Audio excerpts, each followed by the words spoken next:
জীবনে কর্মব্যস্ততার কারণে কিন্তু একে অপরের সাথে একদমই দেখা হয় না। আর হঠাৎ করে যদি কোনো মিলন মেলা হয়, তাও আবার সব আপন লোকদের নিয়ে মিলন মেলা, তাহলে তো একদমই খুশির হাট জমে যায়। আসসালামু আলাইকুম, আপনারা সবাই কেমন আছেন? আশা করি সবাই অনেক ভালো আছেন।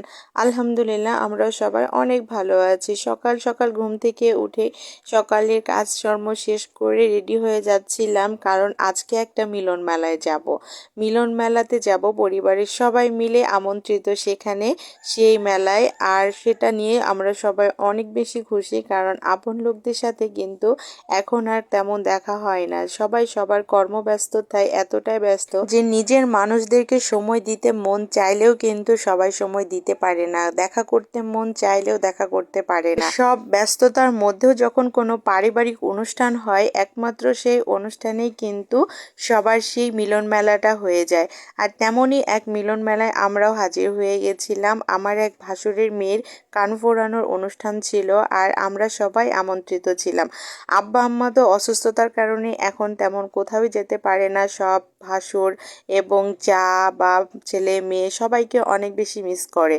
আর এইরকম অনুষ্ঠানের কথা শুনেও কিন্তু আব্বা আম্মা অনেক বেশি খুশি হয়েছিল, কিন্তু যেতে চাচ্ছিল না, যে তারা অসুস্থ। কিন্তু আমরা সবাই মিলে নিয়ে গেছিলাম, যে কারণ এই একমাত্র একটা অনুষ্ঠান যার মাধ্যমে কিন্তু সবাই আমরা এক জায়গায় হতে পারবো, একে অপরের সাথে দেখা করতে পারবে।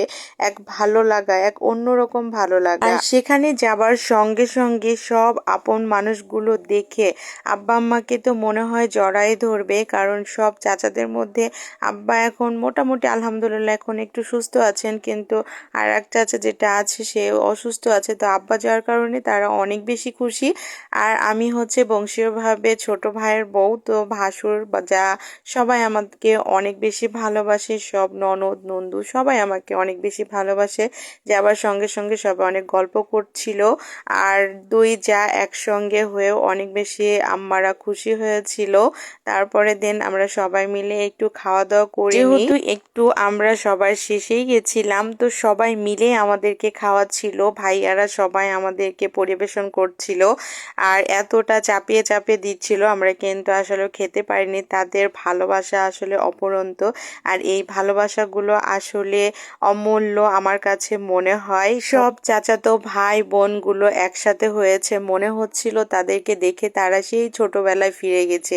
একসঙ্গে খেলেছে, একসঙ্গে ঘুরেছে, একসঙ্গে কত না মজা করেছে, সেই স্মৃতিচারণ করছিল, আর তারা কত গল্প করছিল। এটা কিন্তু আমাদের সবারই এক সময় কেটেছে। এখন আর কিন্তু আমাদের সেই সময়টা আর একসাথে হবার হয় না।